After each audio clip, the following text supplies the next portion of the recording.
Muito bem, eu já abro a minha mensagem dizendo que eu não sou muito fã de pregar profecias. Tem uma diferença entre profecia e escatologia. Eu amo escatologia. Para quem não sabe, eu tenho um canal no YouTube, e lá no meu canal no YouTube eu tenho uma série. Obrigado, meu irmão. Jesus disse, deu água para um desses pequeninos, deu para ele.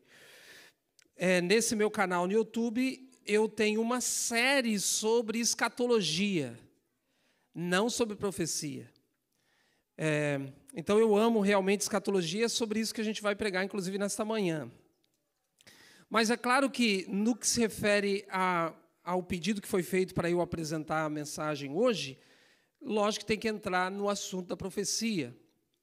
Mas eu vou fazer de uma forma um pouco diferente, porque eu sei que para muitas pessoas a profecia, o estudo da profecia é muito bom. Já para outras pessoas o estudo da profecia é um pouco cansativo, até pelo tempo que nós temos aqui. Então eu quero fazer o estudo da profecia nessa manhã de forma um pouco mais didática e objetiva, sem abordar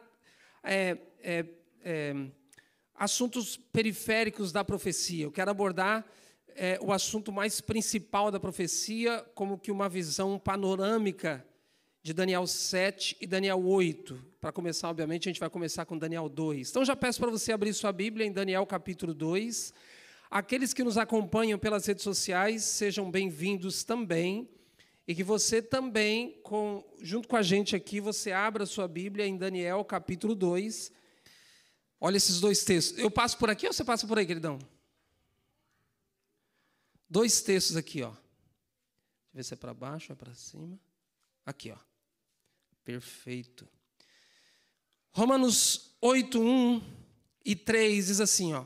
Agora, pois, já nenhuma condenação há para os que estão em Cristo Jesus, com efeito condenou Deus na carne o pecado. O texto está abreviado. Você percebe a palavra em azul aí, as duas palavras em azul, condenação, condenou.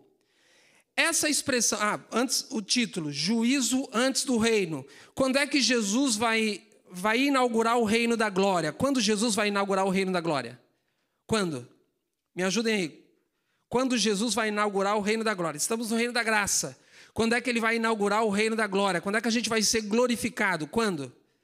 Na volta de Jesus. Quando Jesus volta, ele estabelece o reino da glória. E minha mensagem é, o juízo acontece quando em relação ao reino? Antes. E essa é uma doutrina fundamental que você não pode esquecer. É sobre isso que a gente vai falar hoje. Então, Paulo está dizendo aí em Romanos 8 que nenhuma condenação há. A palavra condenação não tem a ver com juízo, sim ou não? Em termos legais, quando é que uma pessoa é condenada? Quando ela passa por um juízo.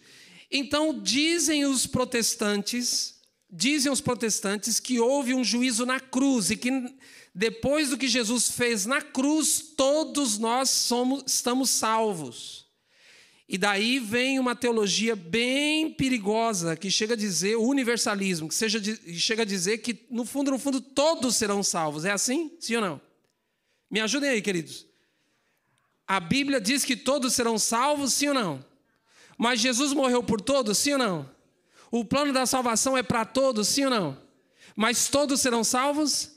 Então, os protestantes, usando esse texto, diz que Jesus já condenou o pecado. Então, não há nenhuma condenação para nós. Então, eles dizem, houve um juízo na cruz. Aí eu pergunto, será que houve realmente um juízo na cruz? Será que o juízo se deu realmente na cruz? Dois textos. Porque o Filho do Homem em vermelho. Me ajudem aí, gente. O Filho do Homem há de vir na glória do seu Pai, com os seus anjos. E então, o que vai acontecer? Retribuirá a cada um conforme as suas obras. Quando é que Mateus está escrevendo isso daqui? Antes ou depois da morte de Jesus? Mateus está escrevendo isso antes ou depois da morte de Jesus? Depois. Mateus está escrevendo isso depois. Os livros do Novo Testamento foram escritos após a morte de Jesus. Então, Mateus está escrevendo isso, palavras que Jesus disse, olha, o Filho do Homem há de vir. Está no futuro, no passado ou no presente? Já dei a dica aí. Futuro, há de vir. E quando ele vier, então, palavra em vermelho aí, ó. Então, quando é que Jesus vai retribuir a cada um conforme as suas obras? Quando? Quando ele vier. Ok? Olha esse outro texto. Apocalipse. Próprio Jesus também. Eis que venho sem demora, e comigo está o galardão que tenho para retribuir a cada um conforme o quê? Segundo as suas obras. Então, com base nesses textos, queridos, com base nesses textos, Jesus vai retribuir a cada um quando? Quando? Quando ele vier. Eu vou voltar para essa terra e aí eu vou retribuir. Agora, como é que Jesus vai retribuir quando ele voltar? Quando ele voltar, ele retribui a cada um segundo as suas obras. Como é que ele vai retribuir sem ter feito um juízo antes? Entende isso? Nós estamos aguardando Jesus voltar. Como é que é o nome da nossa igreja mesmo? Nós somos adventistas, nós cremos no advento de Cristo. E Jesus está dizendo que quando ele voltar, o que ele vai fazer? Ele vai retribuir a cada um. Ou seja, é lógico, e a gente vai ver isso na Bíblia já já, é lógico que antes dele voltar vai haver um juízo, para que ele possa retribuir conforme as suas obras cada um. Mas o que as igrejas ensinam não é isso. Olha só, um dos pilares da doutrina adventista é o juízo investigativo pré-advento. Se você desacredita disso, você não pode ser adventista. Essa é uma das artimanhas do diabo aí fora, usando o movimento protestante. E, por favor, não me interpretem mal, não é nenhuma acusação que eu estou fazendo aqui. Detectando um fato. Você pode... É melhor não fazer, né? Mas os vídeos por aí, daqueles que criticam a igreja adventista, muitos deles falam exatamente isso. Que o juízo investigativo que a igreja adventista ensina é errado. Por quê? Eles acham que a gente ensina... Eles acham que a gente ensina que o que Jesus fez na cruz não é suficiente, então é preciso de um juízo investigativo. Não. O que Jesus fez na cruz é todo suficiente, mas o que Jesus fez na cruz não anula o juízo investigativo, porque nós temos como base o que o sacerdote e o sumo sacerdote faziam no santuário terrestre, e aí a gente entende o ministério de Cristo hoje, mas não é o tema que eu quero abordar nessa manhã. Então, com a sua Bíblia aberta em Daniel capítulo 2, vamos passear por alguns textos aqui. Eu repito, nós vamos fazer um panorama geral, tá? De Daniel capítulo 2. O que nós temos em Daniel capítulo 2? Olha aqui, ó. Daniel capítulo 2, nós temos uma grande estátua. Quem teve o sonho? Nabucodonosor, rei da Babilônia, teve um sonho de uma estátua, não lembrava o sonho, chamou os sábios, ninguém fez ele saber do sonho, até que Deus deu o sonho para Daniel, depois de oração, e ele então foi falar para o rei: rei, o seu sonho foi esse. Além disso, rei, a interpretação do seu sonho é essa. Então, você conhece bem o sonho, uma estátua, e o texto diz lá, ó, verso 31, estou em Daniel 2, verso 31. O Senhor, ó rei, estava olhando e viu uma grande estátua. Daniel está dizendo. Essa estátua, que era imensa e de extraordinário esplendor, estava em pé, bem na sua frente. E a aparência dela era terrível. Agora eu vou lendo frases, tá? Verso 32. A cabeça era de ouro, peito e braços era do quê? Prata. Ventre e quadris era do quê? Bronze. Verso 33. As pernas eram ferro e pés eram em parte de ferro e em parte de barro. Verso 34. Enquanto o Senhor estava olhando, uma pedra foi cortada sem auxílio de mãos, atingiu a estátua. Aonde é que a pedra atingiu a estátua? Na cabeça, porque é certeiro, certo? Não. Versinho 34. Enquanto o Senhor estava olhando, uma pedra foi cortada sem auxílio de mãos humanas e atingiu o que mesmo? Por que a pedra atinge os pés e não a cabeça? Você vai entender. Olha só o versinho 35, mas lá a última parte. Versinho 35, última frase. Mas a pedra que atingiu a estátua se tornou uma grande montanha que encheu toda a terra. Essa foi a visão, o sonho que Nabucodonosor teve. Agora Daniel vai dizer, não só o sonho, mas vai dizer a interpretação. Vamos lá? Versinho, última frase do verso 38. A última frase, o que diz aí do verso 38? Tu, ó rei, é o quê? Cabeça de ouro. Ok. Daniel está falando com quem? Que rei? Rei de Babilônia. Então Daniel está dando a interpretação e está dizendo, ó, aquela estátua que você viu é simbólica, rei. A cabeça representa você. Olha lá o versinho 39. Depois do Senhor se levantará o quê? Qual é a frase aí? Outro reino inferior ao seu. E um terceiro reino de bronze que terá domínio. Verso 40. O quarto reino será forte, etc. Ok? Então olha aqui para mim. Cabeça, peito, pernas, quadris, pernas e depois os pés lá embaixo. 4 metais representando 4 reinos. Começa com quem? Babilônia, Nabucodonosor. Agora, o que tem a ver os pés da estátua? Verso 41. Quanto aos pés e aos dedos, ou quanto aos dedos dos pés que o Senhor viu, que eram em parte de barro e em parte de ferro. Isso significa, o que significa os pés? Está dizendo aí? Me ajudem aí. Os pés significam o quê? Um reino dividido. Ok? Então vamos lá, olha aqui para mim. 4 reinos representados por metais. Lá embaixo, 10 dedos da estátua representam o quê? 10 reinos. E uma pedra bate aonde mesmo? A pedra bate aonde? Nos pés. Verso 44. Mas nos dias desses reis, para um pouquinho, olha para mim. Mas nos dias desses reis, que reis? Que reis? Não dos 4 reinos. Nos dias destes reis, os reis que representam os 10 dedos. Quando é que Jesus vai voltar? A pedra representa quem? Você sabe. A pedra representa quem? Jesus. Essa pedra bateu, se ela batesse na cabeça, o que significava? Que Jesus viria na época de Babilônia. Se a pedra batesse na cintura, Jesus viria na época da Grécia. Se a pedra batesse lá nas pernas, Jesus viria na época de Roma. Eu estou mencionando aqui os reinos porque a gente vai chegar lá, mas isso você já sabe de cor e salteado. Mas o verso 44 está dizendo, nos dias desses reis, o Deus do céu levantará outro reino, representado pela pedra, que jamais será destruído e que não passará para outro povo. Então vamos lá, o que a gente viu aqui? A gente viu isso aqui, ó, de maneira bem rapidinho. É isso aí que a gente viu, ó. Certo? O que significa a Babilônia? O que significa a cabeça de ouro? Babilônia.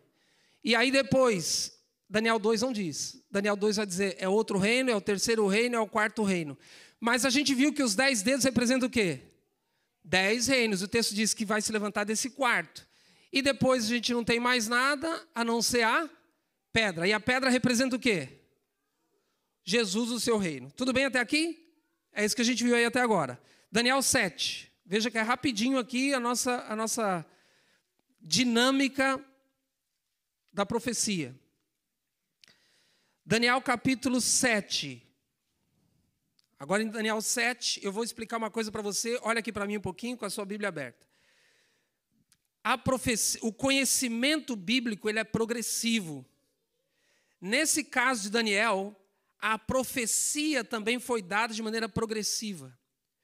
Se você ler lá com calma na sua casa, Daniel 2 vai dizer que aquela visão foi no primeiro ano do reinado do rei, que Daniel teve. Agora em Daniel 7, 2 anos se passaram. E aí a gente vai entendendo que Daniel, com o passar do tempo, Deus vai dando mais revelações para ele. Eu estou dizendo que em Daniel 7, você vai ter mais revelações do que a gente teve em Daniel 2, mas não são revelações distintas. São revelações que vai tratar do mesmo assunto, mas ampliando o conhecimento. Vamos lá de maneira bem rápida também, tá? Olha só o versinho 3. 4 animais grandes, diferentes uns dos outros, subiam do mar. O que é isso aqui? Versinho 2 diz que Daniel está tendo uma visão. Uma visão. E nessa visão ele vê o quê? 4 animais. Tem a ver o número 4 aí, sim ou não? Na estátua, quantos reis tinham? Quantos metais tinham? 4. E agora são 4 animais. Percebe que o número é igual. Vamos analisar rapidinho esses animais. Olha só o versinho 4. O versinho 4 está dizendo que o primeiro animal era como o quê? Daniel estava vendo um leão, sim ou não? Não, o texto diz que era como um leão. É igual o dom de língua lá em Atos 2, o pessoal acha que o dom de língua é daquele jeito mesmo. Ah, dom de língua é fogo. Não, o texto diz lá, como fogo e como vento. Era parecido com um leão, até porque ele tinha asas. Verso 4 está dizendo. Segundo animal, verso 5. Era como? Semelhante a quê? Me ajudem aí, versinho 5. Versinho 5 diz urso. Era semelhante a um urso. E esse tinha dente, entre os dentes trazia 3 costelas. Veja, o primeiro, imagina um leão com asas. Poder, não é? O segundo animal diz que ele tinha entre os dentes 3 costelas, parecendo um urso. Imagine o medo. Esses dias apareceu um urso lá em casa. Eu moro bem no interior mesmo, viu, gente? A gente estava fora viajando, minha filha mais velha não pôde viajar, porque ela tinha que trabalhar. E aí ela ligou para a gente logo cedo. Ah, tem um urso aqui em casa. Eu falei, filha, ao invés de você me ligar, grava para a gente ver o bicho. Aí quando ela desligou, foi gravar, o bicho já tinha ido embora. Mas no quintal da nossa casa.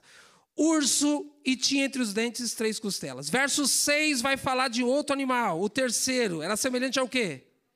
Leopardo. 4 animais, já vimos 3. Olha aí agora o quarto animal, versinho 7. Depois disto, eu continuava olhando nas visões da noite, e apareceu o quarto animal, como é que ele era? Nem tinha aparência. Um pelo menos parecia leopardo, outro parecia o urso, outro parecia o leão. Esse aqui nem tinha aparência. Terrível e espantoso, muito forte. Tinha grandes dentes de ferro. Devorava, fazia pedaço e pisava. A última frase do verso 7, me ajudem aí. Característica desse reino. A última frase do verso 7. Ele tinha o quê? Oh, olha como a profecia é detalhista. Olha aqui para mim, por favor. Na estátua de Daniel 2, nós tínhamos quantos reinos? 4 reinos. O último, o quinto, ao invés de ter um quinto, o que tinha lá nos pés da estátua? 10 dedos, que a gente viu, representava o quê? 10 reis. Aqui é a mesma coisa. Daniel 2 representado por uma estátua, aqui representado por 4 animais, sendo que o quarto animal tem alguma coisa com 10, não tem? Sim ou não?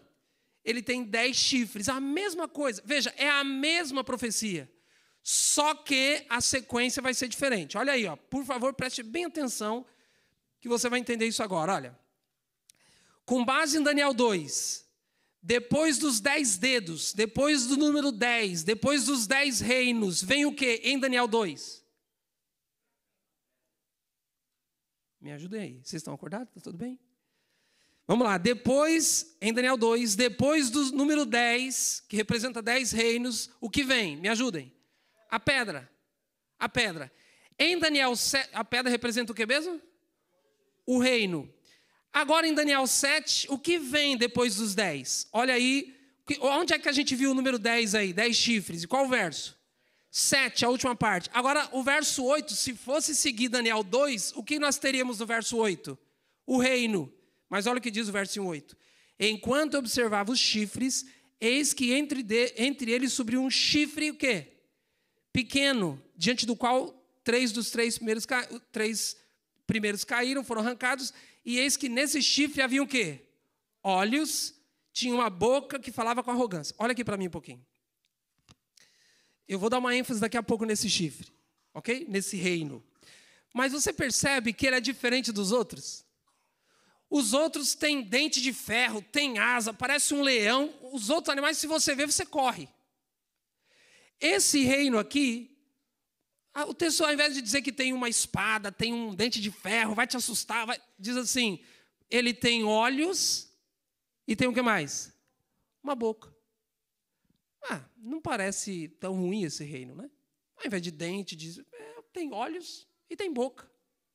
Aparentemente, desse aqui eu não de todos eu fugiria. Desse aqui, tá até legal. Olhos e boca. Percebe? Muito bem. Então, depois, em Daniel 7, nós temos uma sequência um pouquinho diferente aí. Nós temos o leão, o urso, o leopardo, nós temos um animal terrível e espantoso, nós temos os 10 chifres, e depois nós temos o reino, sim ou não? Me ajudem aí, gente. Sim ou não? Vocês me deixam com baixa autoestima assim. Eu estou pensando que vocês não estão gostando do negócio. Então me ajudem aí. Depois dos 10 chifres, nós temos o chifre pequeno. Não o reino, como em Daniel 2, ok? Agora, olha só uma sequência interessante. Olha só, Daniel 7, verso 5.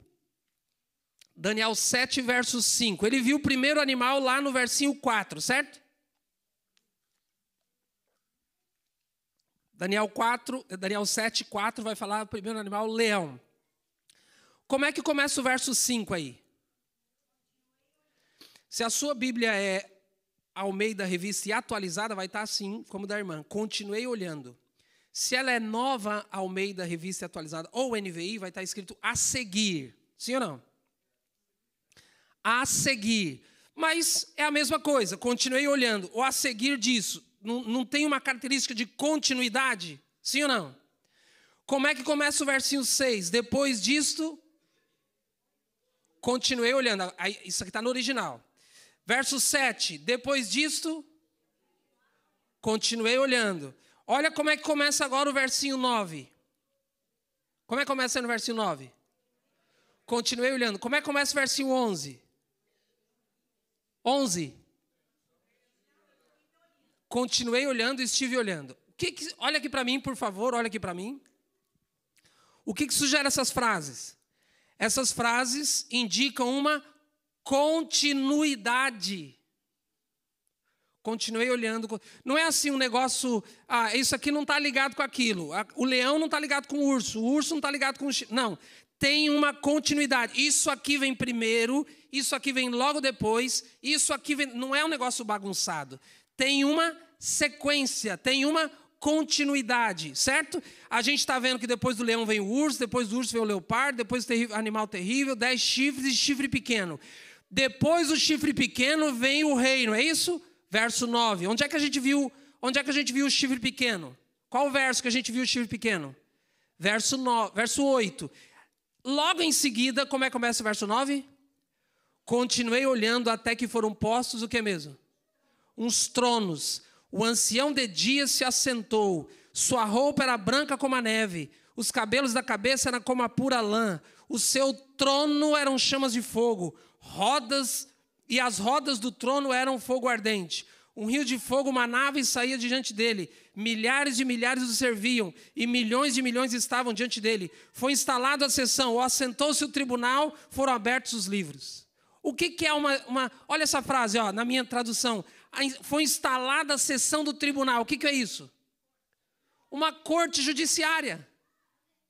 Qual é o título da minha mensagem? O juízo antes do reino. Querido, você não pode esquecer que antes de Jesus voltar, há um julgamento. Daniel 7 está mostrando para mim e para você, coisa que em Daniel 2 não foi revelado. Em Daniel 2, depois dos 10 dedos, a gente vai ver daqui a pouco o que significa, depois desses 10 reinos viria a pedra. E se alguém só tivesse Daniel 2, ia dizer, ok, já estamos esperando a pedra, Aí vem Daniel 7 e diz, ei, você pode esperar a pedra, pode esperar o reino, mas saiba que você precisa saber esperar. Não adianta você só saber que precisa esperar, você tem que saber esperar. E aí entra a questão do juízo. Percebe a sequência? Continuei olhando, aí veio o juízo. Então depois do chifre pequeno em Daniel 7, vem o quê, queridos? Vem o quê? Me ajudem aí. Antes de eu colocar na tela, o que vem? O juízo. Ok? Vem o juízo. Agora, o que é que vem depois do juízo em Daniel 7? Olha aí o versinho 11. Continuei olhando por causa do som das palavras arrogantes que o chifre proferia. Lembra que o chifre tinha duas coisas. Ele não tinha dentes, ele não tinha espada. O que ele tinha? Duas coisas. Olhos e bocas. E a boca falava, proferia arrogâncias, blasfêmias, etc.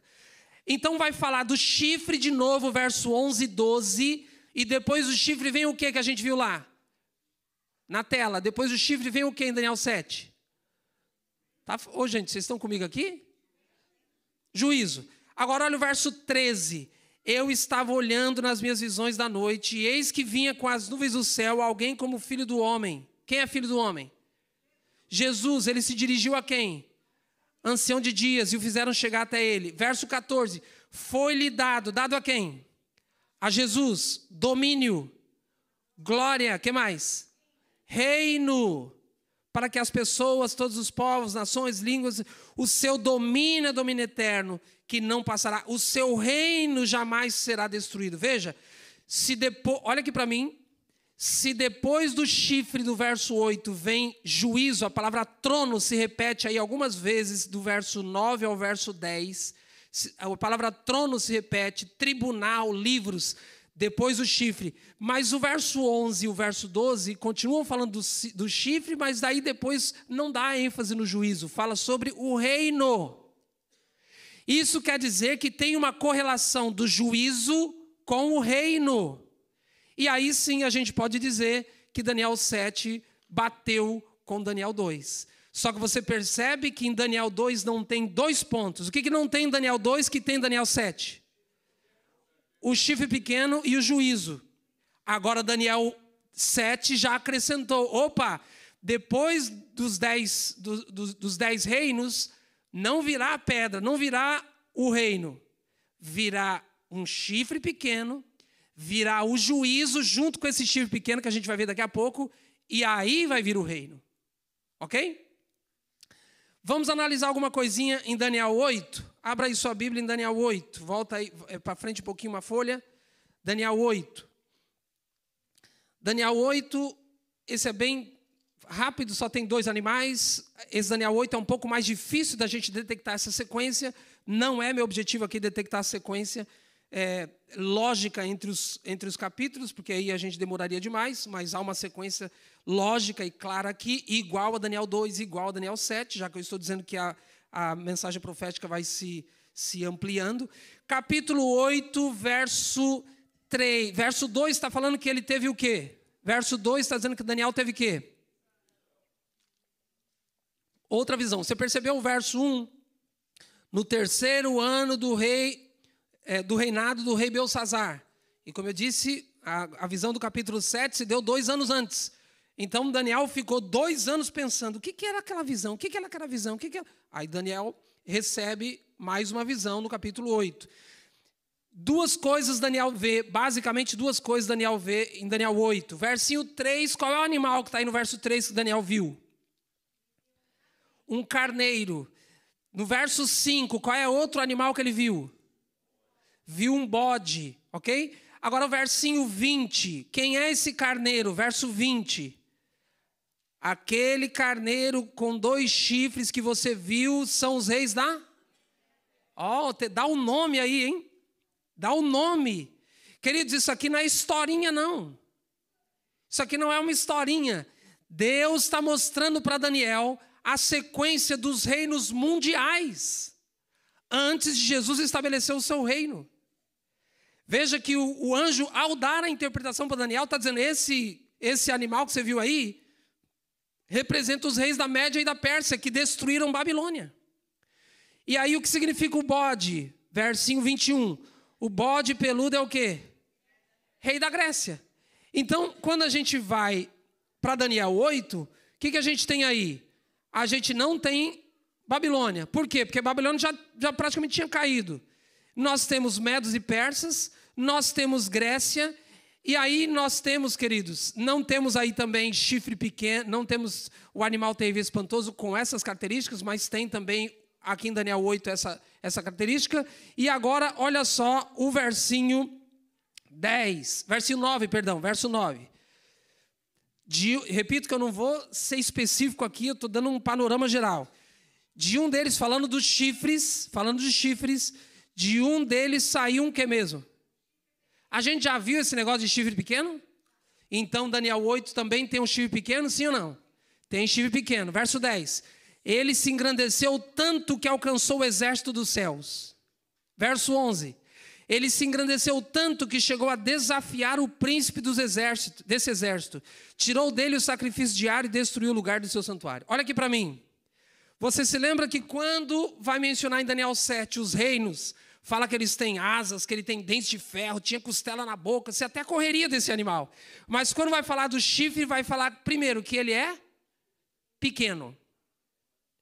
É mais fácil você ter medo de um animal grande ou um animal pequeno? Aqui diz que ele é pequeno. Aí você já pensa, já não fica tão... eu não vou, né? Pequeno. Além disso, não mostra ele com asas, com espada, vai falar que ele só tem o quê? Olhos e boca. Agora você entende, em Daniel 8, por que ele é tão diferente. E a gente vai ver um pouquinho mais detalhes agora para terminar. Mas por que Daniel 8 vai dizer que ele é tão diferente? Porque esse poder chamado chifre pequeno tem a ver com o reino espiritual religioso. Verso 10 vai dizer que alcançou o exército dos céus. Não há referência de céu, de espiritualidade, de religiosidade nos outros reinos. Esse chifre pequeno é um reino que tem a ver com religião e não com política. Embora há política nele. Por isso que ele é chamado de reino. Versículo 11 vai dizer que ele se engrandeceu até desafiar o príncipe do exército do céu. Quem é o príncipe do exército do céu? Jesus. E tirou dele o sacrifício diário, destruiu o lugar do seu santuário, onde é feito o juízo. Então esse chifre pequeno está dizendo, não precisa acreditar em juízo não. Esse chifre pequeno que tem só olhos e boca, que a gente normalmente não fugiria dele, está dizendo, não precisa acreditar em juízo, santuário celestial, não precisa acreditar em nada disso. Você enfoca somente na religião daqui. Só horizontal. Esquece esse negócio de horizontal, Jesus está no santuário. Não. Ele derruba por terra o santuário. Queridos, e aí você que já é conhecedor da profecia, você entende onde a gente quer chegar aqui. Ok? Então, depois do chifre pequeno, nós temos uma conotação de santuário. E aí a gente não tem explicitamente a questão do reino. Então, isso aí que a gente acabou de ver. Veja, acabamos de estudar 3 capítulos proféticos de Daniel. Difícil, não? Difícil? Não é difícil. Agora, repito, já terminei o estudo. Agora a gente só vai para a conclusão. Agora, para concluir, o que nós temos, de fato, nesses 3 capítulos? Vamos montar o quebra-cabeça? Veja, tem coisas em Daniel 2 que não tem em Daniel 8. Tem coisas em Daniel 7 que não tem em Daniel 2 e Daniel 8. Vamos montar esse quebra-cabeça? Tudo bem? Vamos montar esse quebra-cabeça aí, ó. O que nós temos aqui é isso aqui, ó. Daniel 2, onde está faltando ali, o que seria depois dos 10 dedos? Com base em Daniel 7 e 8, o que seria? Chifre pequeno, estou colocando em vermelho. Também nós temos ali, o primeiro toque foi Babilônia lá no capítulo 8, está vendo? Ó? Babilônia no capítulo 8 lá, ó, não tinha Babilônia, mas pela lógica de Daniel 2, está lá Babilônia. E o leão também em Daniel 7. Em Daniel 2, depois do chifre pequeno, pela lógica viria o quê? Daniel 2, pela lógica, depois do chifre pequeno viria o quê? O juízo. Que em Daniel 7 fala que é juízo, e como é que é chamado em Daniel 8? Santuário sendo purificado. Queridos, olha aqui para mim, ó. Juízo investigativo pré-advento. O que é juízo investigativo pré-advento? Isso aí é um outro sermão que eu tenho, a gente pode voltar aqui para falar sobre isso. Mas juízo investigativo pré-advento é o juízo, qual é o título da minha mensagem? É o juízo antes do reino. É o juízo antes de Jesus voltar. Os cristãos, 100% dos cristãos, olha o que eu estou dizendo, por favor, jovem, adolescente, ei, presta atenção. 100% dos cristãos, fora os adventistas, não acreditam que há um julgamento antes da volta de Jesus. 100% deles. Essa é uma doutrina nossa. E é por essa razão que Satanás está atacando tanto essa doutrina. Se você não crê que Jesus faz um juízo antes dele voltar, primeiro que você não está crendo na Bíblia. Segundo que você não pode dizer que você é adventista. E eu vou provar isso para você daqui a pouquinho, no término. Ok? O que mais que a gente vai preenchendo aqui, ó? Depois, em Daniel 8, nós temos Roma, que significa esse quarto reino, terrível e espantoso. As datas, e aí a gente entraria no estudo das datas, as características, o que são aquelas costelas, o que é aquela asa no leão, etc. E eu repito, isso eu não vou entrar, por causa do tempo e para não ficar maçante aí para você. Isso aí a gente teria que ter tempo. Logo depois nós temos as nações da Europa. E aí nós temos o reino, mas eu acho que eu não pus aí, né? Cadê? Mas o último ponto lá é o reino. Então, agora você pode até tirar um print que já está completo aí. Ó.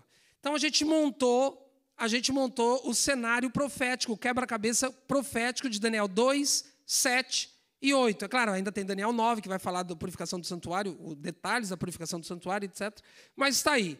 Agora, vamos juntar tudo isso no liquidificador, Daniel 2, 7, 9. Vamos colocar no liquidificador, vamos bater e vamos ver o que sai. Sai isso aqui, ó. Babilônia, primeiro reino.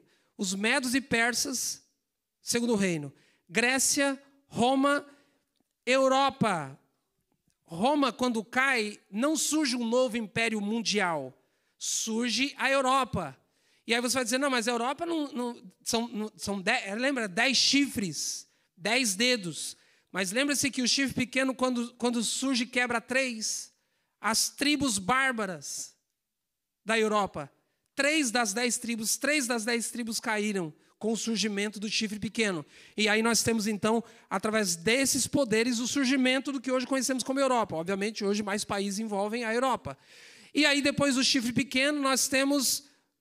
depois da Europa, os 10 dedos, nós temos o chifre pequeno, que a gente vai ver daqui a pouco. Depois nós temos o juízo investigativo pré-advento, ou juízo antes do reino. E aí nós temos a volta de Jesus. Não tem como, queridos, olha aqui para mim, ó, não tem como você dizer que está esperando a volta de Jesus sem saber como esperar a volta de Jesus. Eu vou repetir isso aqui. Você precisa saber que Jesus vai voltar.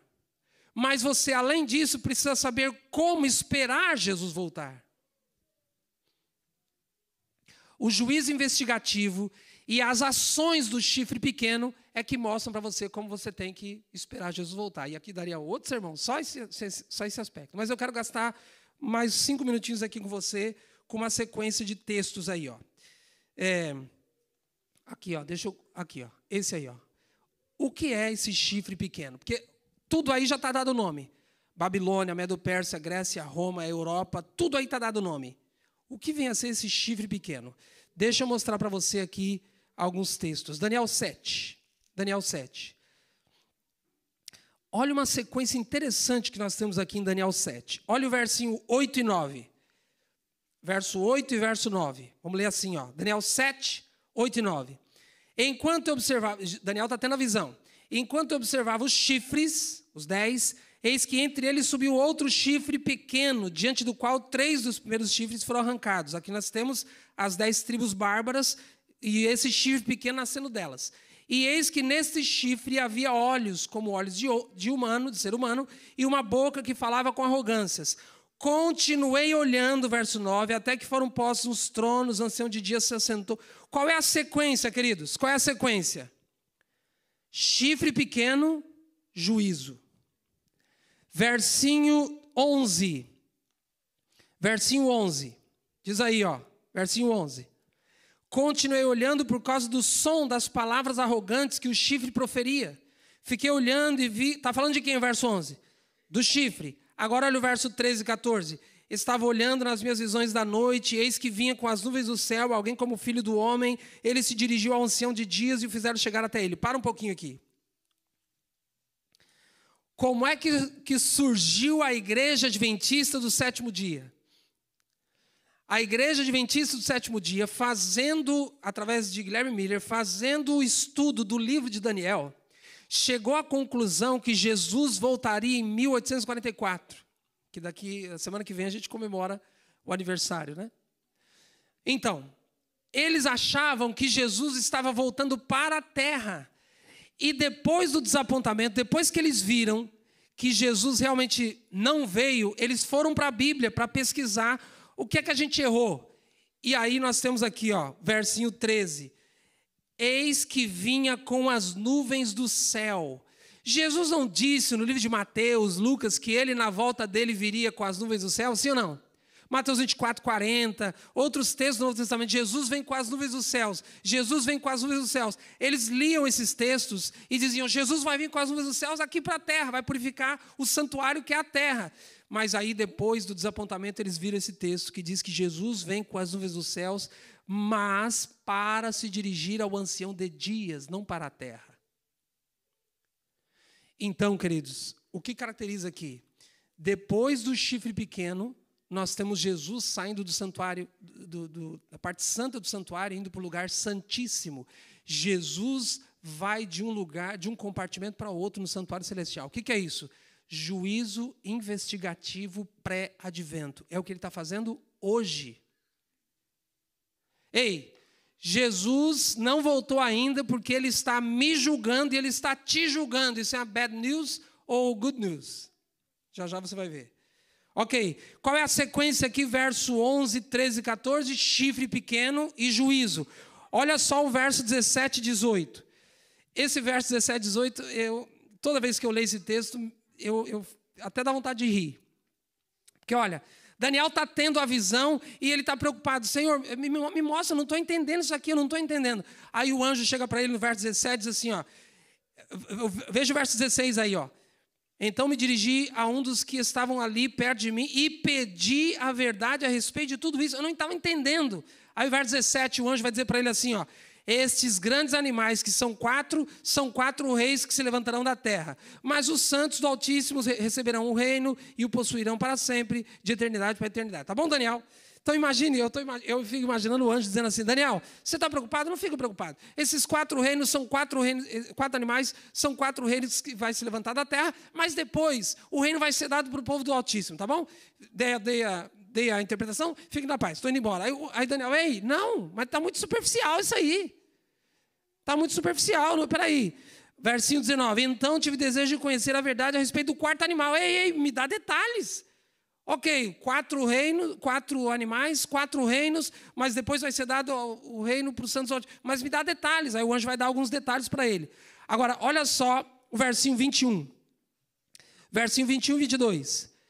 Então, enquanto eu olhava, eis que esse chifre, qual chifre? O pequeno, fazia guerra contra os santos e estava vencendo. Veja, esse chifre que era diferente, lembra do que eu falei? O chifre que era diferente, tinha olhos, boca. O texto de Daniel 8 diz que ele ia alcançar o exército do céu. Ia fazer o que com o príncipe? Ia alcançar Jesus, o príncipe do exército do céu. Olha detalhes aqui desse chifre pequeno. Verso 21 de novo. Enquanto eu olhava, e eis que esse chifre fazia guerra contra os santos e estava vencendo. Até que veio o ancião de dias e fez justiça aos santos do Altíssimo. E veio o tempo em que os santos possuíram o reino. O que é que a gente entende nessa sequência, querido? Sempre, chifre pequeno, rei, juízo. Chifre pequeno, juízo. Chifre pequeno, juízo. Quando o verso 22 fala que veio o ancião de dias e fez justiça, o que é isso? Juízo. Olha aqui para mim. Juízo na Bíblia não é uma bad news para mim e para você. Juízo na Bíblia são boas novas. Desde 1844, quando Jesus entra no lugar santíssimo do santuário para fazer o julgamento investigativo pré-advento, é para o meu bem, é para o seu bem. A gente não precisa ter medo do juízo. Até porque esse juiz é o nosso advogado também. Outra coisa, você acha que tem alguma coisa que ele não saiba a respeito de você? Ixi, ele vai passar lá e eu vou dar conta dos meus pensamentos. Ele já sabe. Por isso que ele diz que o que a gente precisa fazer é confessar. O que é confessar? Eu já expliquei isso aqui. A palavra confessar no grego, ela tem uma conotação de dizer a mesma coisa. Esse é o significado mais prático da palavra confessar. Então, quando a Bíblia fala confesse, o Espírito Santo toca você e diz, isso é um pecado. Confesse, ou seja, diz a mesma coisa que o Espírito está dizendo para você. Não fique pensando, não, o Espírito Santo está me tocando aqui que isso é pecado. Mas não é pecado não, todo mundo faz, qual é o problema? Não, o Espírito está dizendo, confesse, ou seja, diga a mesma coisa que eu estou dizendo. Se eu estou convencendo você que isso é pecado, diga a mesma coisa. Senhor, o Senhor sabe. Eu acho que não é pecado não, mas se o Senhor está falando, é pecado. O problema é que a gente está lutando contra o Espírito Santo. Queridos, essa sequência não pode ser olvidada. Jesus, quando entra no santuário celestial, é para o nosso bem. É juízo, é o juízo, mas qual é a consequência do juízo? Verso 22. Qual é a consequência do juízo? Veio o ancião de dias e fez justiça a quem? Aos santos do Altíssimo. E qual é a consequência disso? Veio o tempo em que os santos possuíram o reino. A consequência do juízo é eu e você recebendo o reino quando Jesus voltar. O juízo é para o nosso bem, o juízo é para o nosso bem. Então eu estou mostrando para você a sequência aí. Olha só o versinho 25. Versinho 25. Falando desse chifre pequeno, falará contra o Altíssimo. Olha, um chifre que tem boca e olhos, que aparentemente não dá para ter medo dele. Verso 25. Falará contra o Altíssimo, oprimirá os santos do Altíssimo, tentará mudar os tempos e a lei, os santos lhe serão entregues por um período de tempo. Verso 26. Mas depois do quê? Da atuação do chifre pequeno, se assentará o tribunal. O que é isso? Juízo, olha a sequência lá. Juízo, para lhe tirar o domínio, para destruir e consumir até o fim. O que vem depois do juízo? Verso 27. O reino, o domínio, a majestade dos reinos debaixo do céu. E o versinho 27 vai falar mais de reino aí. Percebe a sequência, queridos? Agora, vamos lá. Você está se perguntando aí, quem é esse chifre pequeno? Características dele. Era um poder diferente. Não era um poder político só. Era um poder diferente. Perseguiu o povo de Deus, matou o povo de Deus durante um período. O que eu vou colocar aqui na tela não é nenhuma crítica, é a constatação da profecia. Esse poder, depois da Europa, não tem outro movimento religioso que cumpra essa profecia. Igreja Católica Apostólica Romana. Repito, isso aqui não é uma crítica, é a constatação do que a Bíblia tem a nos dizer. Queridos, procure a história e você vai perceber que num período de mais de 1000 anos, a Igreja Católica Apostólica Romana perseguiu os cristãos. Pesquise no Google aí, valdenses. Pesquise por que surgiu o protestantismo. Por que surgiu essa nossa região aqui, New England? Pesquisa aí, como é que surgiu essa nossa região aqui, New England? Por que se chama New England? Por que se chama... Pesquisa isso aí. Tem a ver com essa perseguição da Igreja Católica lá na Europa. Repito, isso aqui não é uma crítica. Isso aqui é a constatação da profecia. Não há nenhum outro poder, inclusive com datas. Eu não estou trazendo datas aqui, mas as datas são precisas. Revolução Francesa, 1798, o Papa Pio VI cai. Então, a profecia bate perfeitamente, ok? Muito bem. Então, essa é a sequência, queridos. Depois de Roma, nós tivemos a Europa, profecia cumprida. Depois, surgimento do poder romano. Por isso que se chama Igreja Católica Apostólica Romana. Depois nós tivemos, mais ou menos no mesmo período, mas um pouquinho depois, porque a Igreja Católica tem a ferida mortal lá de Apocalipse 13, com o Papa Pio VI, em 1798, mas em 1844 começa o juízo. Logo em seguida, a profecia bate perfeitamente. E aí vem a volta de Jesus. Ok? Muito bem, vamos avançar para terminar. Agora só com os textos na tela e eu termino. Vamos voltar à nossa questão? Quero terminar como eu comecei. Paulo escreveu aí, ó, agora nenhuma condenação há para os que estão em Cristo Jesus, condenou Deus na carne o pecado. Então, o que dizem os evangélicos? Os evangélicos dizem, os cristãos dizem que na cruz já houve o julgamento e que alguns chegam a dizer, está todo mundo salvo. É assim? Se eu acredito assim, o que eu estou fazendo? Jogando por terra a profecia bíblica, que haverá um juízo, título da minha mensagem, antes de Jesus voltar, antes dele estabelecer o reino. Não posso crer que Jesus na cruz já fez o juízo, não posso. Olha esse texto. Porque o Filho do Homem há de vir, lembra que a gente leu? Apocalipse, o Filho do Homem há de vir, e quando ele vier, aí ele vai dar. Então, como é que Jesus vai dar o galardão para cada um quando ele voltar, se não tem um juízo antes? Percebe que a profecia de Daniel explica essa resposta? Qual é a resposta de Daniel 2, 7, 9? 2, 7, 8 e 9. Resposta de Daniel é: antes do reino vem um juízo. Antes do reino vem um juízo. Aí faz sentido a gente entender que Jesus há de vir e quando ele vier, ele vai dar a cada um segundo as suas obras, porque o juízo já aconteceu. Ok? Olha esse texto. Juízo na cruz. Olha lá. Repito os últimos textos aqui. Atos 17, 30 e 31. Ora, não levou Deus em conta o tempo da ignorância. Agora, porém, notifica aos homens que todos, em toda parte, se arrependam, porquanto estabeleceu um dia em que há de julgar o mundo com justiça por meio de um varão que destinou e acreditou diante de todos, resultando... Queridos, texto de Atos, capítulo 17, foi escrito antes ou depois da morte, ressurreição e ascensão de Cristo? Antes ou depois? Muito depois. Muito depois. E depois da morte de Jesus, o texto está dizendo, Deus vai julgar um dia. Está colocando no futuro, sim ou não? Em azul lá, está no futuro, sim ou não? Os escritores do Novo Testamento que viveram pós-morte, ressurreição e ascensão de Jesus. Olha a minha pergunta. Os escritores do Novo Testamento que viveram pós-morte, ressurreição e ascensão de Jesus acreditavam que o juízo se deu na cruz? Não, eles estão colocando no futuro. Há de vir, há de julgar um dia. Ok? Tudo bate com a profecia. Outro texto. Juízo na cruz. Dissertando Paulo acerca da justiça, do domínio próprio e do juízo que passou. É isso? Juízo que passou? O juízo foi na cruz, certo? Juízo vindouro. Paulo sabia que o juízo estava lá na frente dos dias dele, sim ou não? Paulo sabia que o juízo viria muito depois da morte e ressurreição de Jesus, sim ou não? Ele só não sabia quando, mas Daniel nos mostrou. Porque o livro de Daniel, lembra-se, era selado nessa época de Paulo. Paulo não iria entender nunca. Ok? Outro texto. Será que o juízo foi na cruz?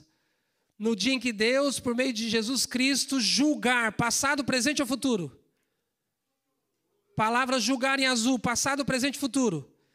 Julgar, queridos, o julgamento se dá depois das atuações do chifre pequeno. O julgamento se dá depois do surgimento e queda parcial do poder papal, que Apocalipse 13 vai dizer que teve a sua ferida mortal curada. Outro texto. Aqui. O Senhor julgará o seu povo, passado, presente ou futuro? Passado, presente ou futuro? Esqueça essa história, essa balela de que na cruz já teve juízo. Não. Jesus condenou o pecado, sim, mas isso em relação ao universo. Agora ele precisa condenar o pecado na minha vida, ele precisa condenar o pecado na sua vida. A gente costuma dizer, né? Tem um texto muito bonito, nós precisamos chamar o pecado pelo nome. Já viu pregadores chamando o pecado pelo nome das pessoas? É fácil chamar o pecado pelo nome das outras pessoas, mas e chamar o meu pecado pelo nome? Sim ou não? Você viu esse irmão aí, você viu o que ele fez, chama o pecado do outro pelo nome. Difícil é chamar o seu próprio pecado pelo nome. Finalizando, repito. Todos comparecemos lá no passado perante o tribunal de Deus. Passado, presente ou futuro? Futuro, até a criancinha que sabe. Havia um memorial escrito diante dele para os que temem ao Senhor e para os que se lembram do seu nome. Tira um print desse texto, desses dois textos. Eu vou explicar uma coisa para você. Outra falácia do movimento protestante. Romanos 14, Paulo diz que nós compareceremos perante o tribunal de Deus. Não está escrito aí? Tenho uma pergunta para você. Você já viu, eu quando me converti há quase 30 anos atrás, eu vi alguns folhetos que tinha lá, e batizei o púlpito, gente. Folhetinho tinha lá, Jesus num trono e aquela fila de gente para ele julgar. Já viu esse folhetinho? Hoje não tem mais. Aquele folhetinho é mentira. A gente distribuía na nossa igreja. É igual aquele hino ao coro dos arcanjos. Colocamos aquele hino, coro dos arcanjos. Não tem mais, né? No Hinário Novo não tem mais. Eu li aquele texto, mas falava, quando eu estava estudando a Bíblia, mas falei para o meu instrutor bíblico. Quando eu cantei o primeiro sábado daquele hino, eu fui para o meu instrutor bíblico. Falei, mas você não me ensinou que era só um arcanjo na Bíblia? A gente não viu lá no Apocalipse, livro de Judas, só um arcanjo na Bíblia? Como é que é o coro dos arcanjos no plural? Algumas coisas que a gente mesmo contradiz, né? Compareceremos perante o tribunal de Deus. A pergunta que eu faço para você é a seguinte: no juízo a gente vai comparecer pessoalmente, sim ou não? Silêncio. Romanos 14, verso 10. Compareceremos perante o tribunal de Deus. Repito, vamos comparecer pessoalmente, sim ou não? Não. Quando é que começou o juízo? Quem falou aí se já está acontecendo? Quem falou? Se já está acontecendo, como é que você está lá agora? Você é onipresente? Está aqui, está lá? Querido, se você fala o juízo executivo, aí ok. Esse é um outro estudo, as 3 fases do juízo. Juízo investigativo, confirmativo e executivo. Não quero confundir a cabeça de vocês, mas há 3 fases do juízo. Nosso enfoque aqui é o juízo antes do reino, ou seja, juízo investigativo pré-advento. No juízo investigativo pré-advento, a gente vai comparecer perante o tribunal? Não. E aí eu coloquei o texto de Malaquias. Há um memorial escrito, Deus tem lá. Querido jovem, ei, adolescente, criança, bebê. Deus tem escrito lá no céu todos os seus pensamentos. Todos os sites que você acessou e acessa. Todo o tempo que você gasta com futebol, com internet, Instagram, Facebook, lá. Deus tem tudo isso anotadinho lá no céu. E mais, Deus tem anotado as suas palavras. Deus tem anotado as suas motivações. Você fez isso, algo bom, mas a motivação foi boa? Ele sabe. Você fez algo de ruim que todo mundo te critica. Deus sabe a motivação pelo qual você fez isso também. Você sabia que Judas até traiu Jesus com uma motivação até boa? Esses dias eu lendo na minha meditação, meu ano bíblico com o Espírito de Profecia, Ellen White menciona, a motivação dele era até boa. Ato ruim, mas a motivação era até boa. Então, tudo que você pensa, faz, tudo, está registrado lá no céu. Então, olha o que eu vou dizer agora, isso é assustador, eu sei. Mas nesse momento você está perante o tribunal de Deus através dos livros que estão lá, que falam de você.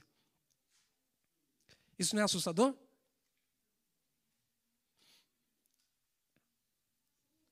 Percebe, queridos? A gente está perdendo tempo com coisa que não tem... Eu estava vendo lá, repito, uma vigília aí que me mandaram aí. Mais de 3 horas de vigília. O camarada dizendo que o Papa, quando foi aqui no Congresso americano, ele cumpriu uma profecia. Tem que respirar fundo. Gente, o povo tá. Quando você vê assim na internet, assim, bomba! Pastor Ted Wilson convoca a igreja. Você pode saber, é um camarada que está doido para like e visualização para ganhar dinheiro. Eu tenho um canal no YouTube e eu já falei, quando eu começar a fazer as minhas lives, que eu já estou me programando, eu vou dizer assim para as pessoas, não se inscreva no meu canal, não dá like, não põe comentário, eu não preciso disso. Que você fale para outras pessoas só, mas não preciso disso. Porque quando eu já estou com preconceito, quando a pessoa fala, deixa um like, não sei o que, eu já sei, ele quer dinheiro. É isso que vem na minha cabeça, ele quer dinheiro. Ou seja, a mensagem está... Será que a mensagem está corrompida? Será que ele está dizendo que o povo quer ouvir só para ele ganhar like e comentário, para ele ganhar dinheiro? Olha, irmãos, eu detesto isso. Estaremos perante Jesus pessoalmente? Não. Estaremos lá conforme o que está escrito nos livros. Nós já estamos no tribunal,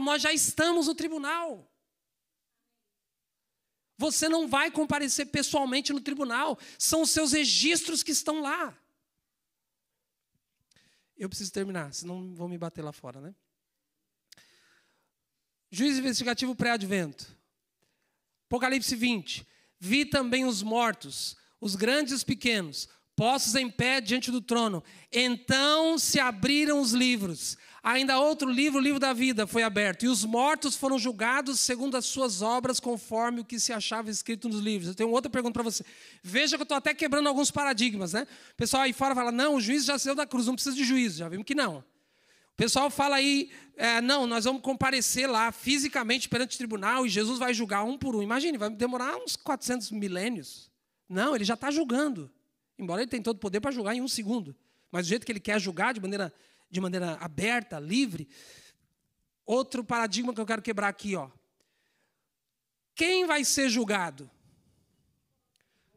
Todos? A minha ênfase é juízo pré-advento, ok? Quem vai ser julgado no juízo pré-advento? Justos, ímpios ou ambos? Me responda aí. Vou perguntar de novo. Quem vai ser julgado no juízo pré-advento? Essa é a minha ênfase, que começou em 1844. Quando terminar esse juízo, a porta da graça fecha e Jesus volta. Logo é o reino. Pergunta. Quem vai ser julgado no juízo pré-advento? Justos, injustos ou todos?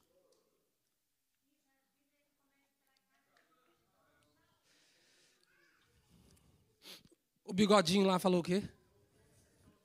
Queridos, você não pode responder que são todos. Ele só começa.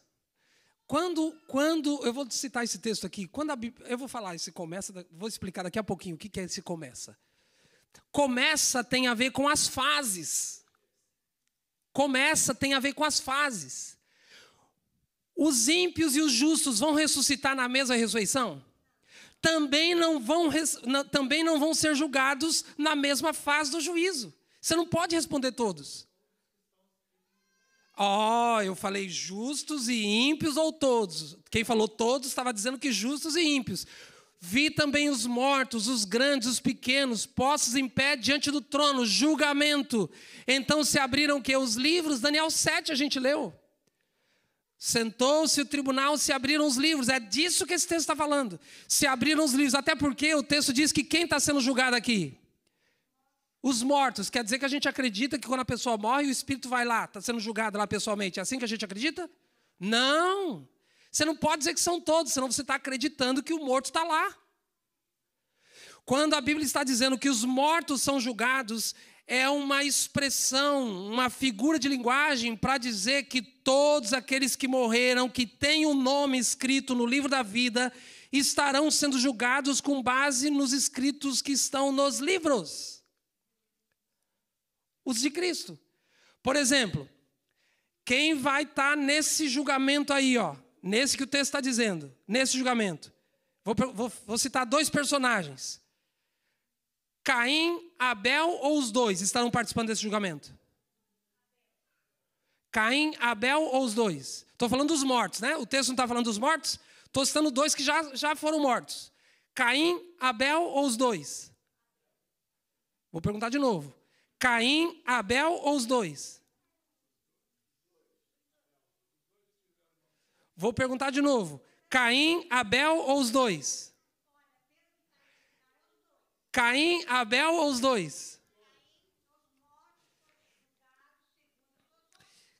Não, livro da vida. Livro da vida, os dois, porque Caim teve um momento que teve, a gente acredita que Caim teve um momento que foi escrito no livro da vida o nome dele, sim ou não? Sim ou não? Ok, Novo Testamento. Quem vai participar? Estou falando dos mortos, que o texto está falando dos mortos. Quem vai participar desse julgamento aí? O ladrão da esquerda ou o ladrão da direita? Na cruz, na morte de Jesus. Quem vai participar? O ladrão da esquerda, o ladrão da direita ou os dois?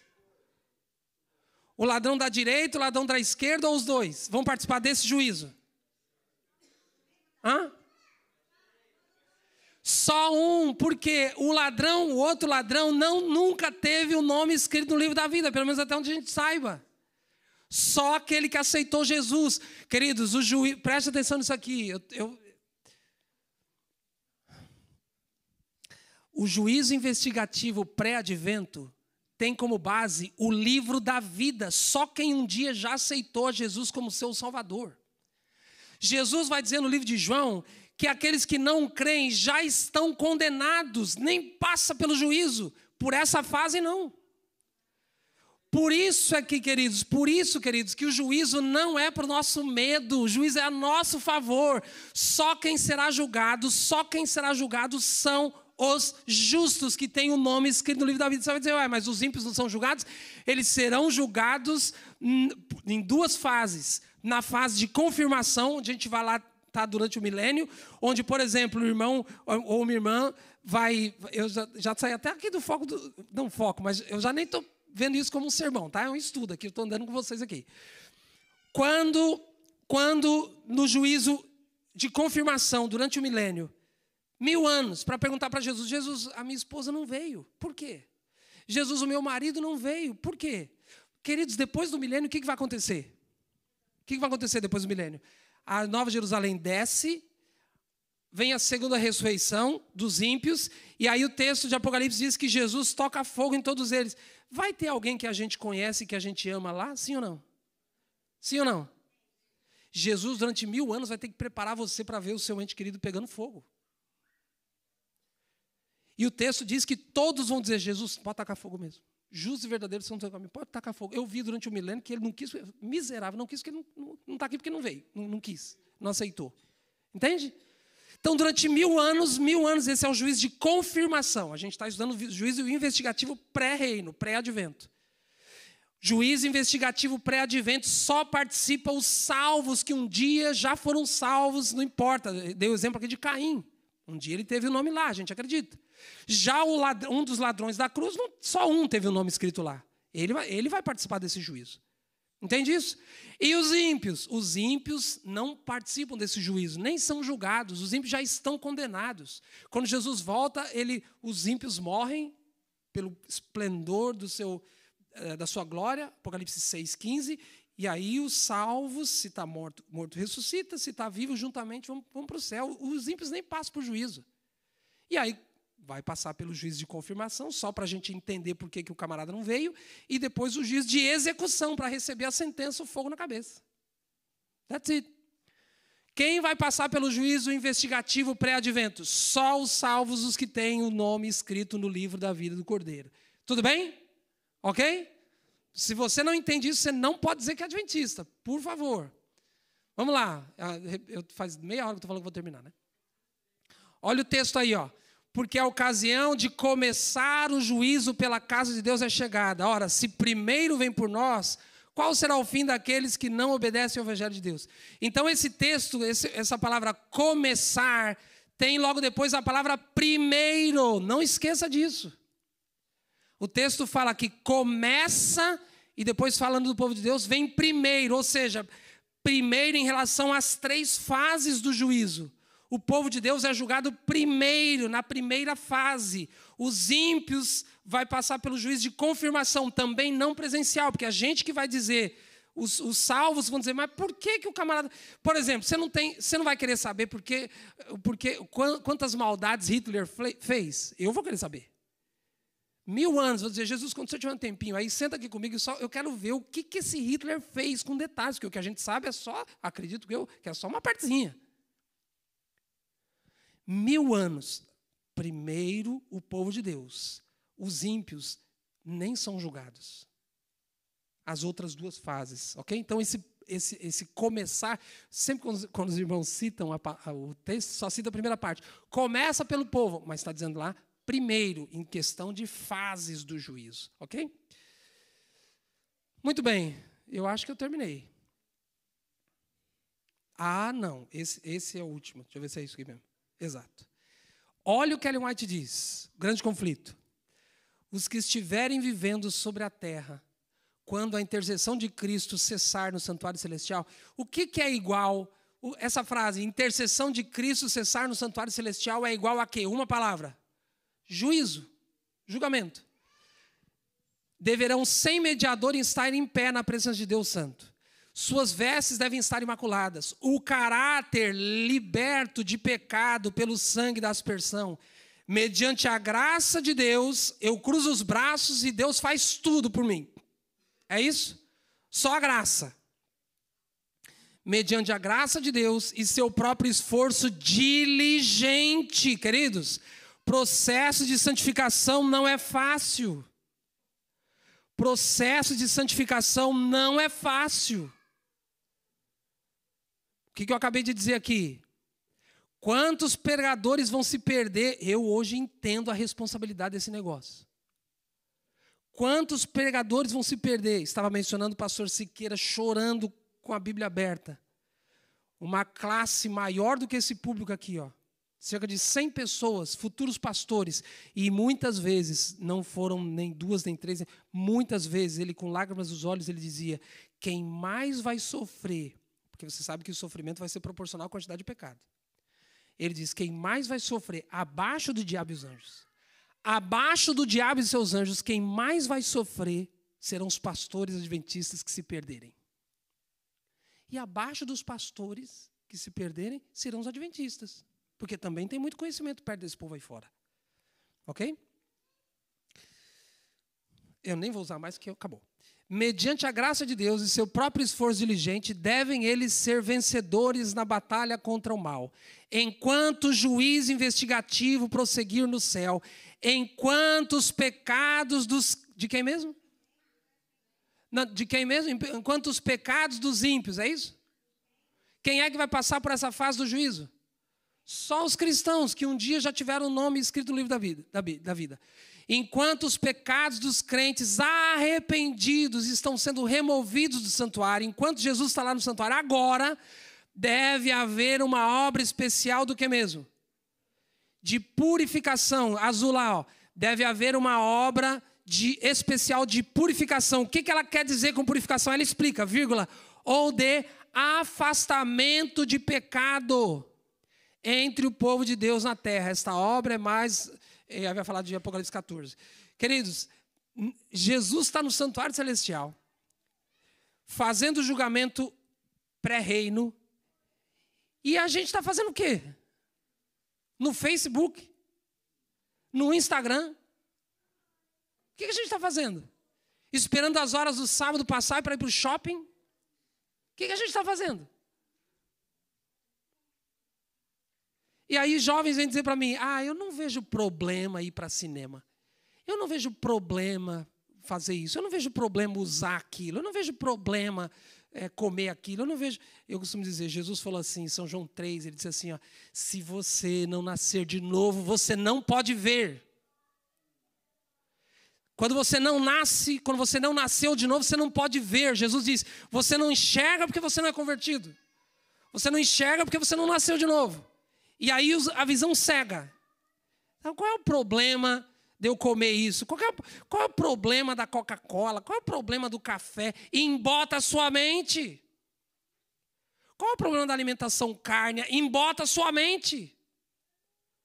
E alguns acham que a reforma de saúde foi dada ao povo de Deus, vários livros enormes, para ter um corpo beleza, para ter um corpo bonito. Balela. É para ter saúde. Balela. É a mente. A saúde é um plus. O corpo é um plus. É a mente. Satanás desceu até vós com grande ira, Apocalipse 12. E nesses últimos dias ele sabe que tem pouco tempo, ele vai trabalhar dobradamente. Se a gente não tiver uma mente clara, queridos, esquece. Esquece. É por essa razão que eu digo, subir aqui e ficar contando histórias é perca de tempo. Ellen White está dizendo que enquanto Jesus está no santuário celestial, apagando os pecados dos crentes arrependidos, é preciso uma obra especial de purificação. O que é purificação para Ellen White? Me ajudem lá em azul. O que é purificação de Ellen White? Afastamento de pecados. Não é dizer, todo mundo faz. Gente, a gente vai se perder por coisa besta. Ok, eu não vou ler esses dois textos, só vou colocar na tela. E você conhece bem. Esse é o conselho das Escrituras para você. Esse é o conselho das Escrituras para você. Que você não confie em você mesmo, que você não confie no seu coração, que você não confie nos outros, que você não dependa de sermão do púlpito, que você não dependa de ninguém para a sua salvação, mas que você faça a sua própria avaliação de quem você é, de onde você está. Qual é a motivação Qual é a motivação que você tem para fazer o que você faz? Queridos, por favor, tome a sério o conselho de Paulo. Examine a você mesmo. Querido jovem, adolescente, examine a você mesmo. Você está vindo para a igreja só porque seu pai vem? Só porque sua mãe vem? Por que você canta aqui? Por que você vem no sábado?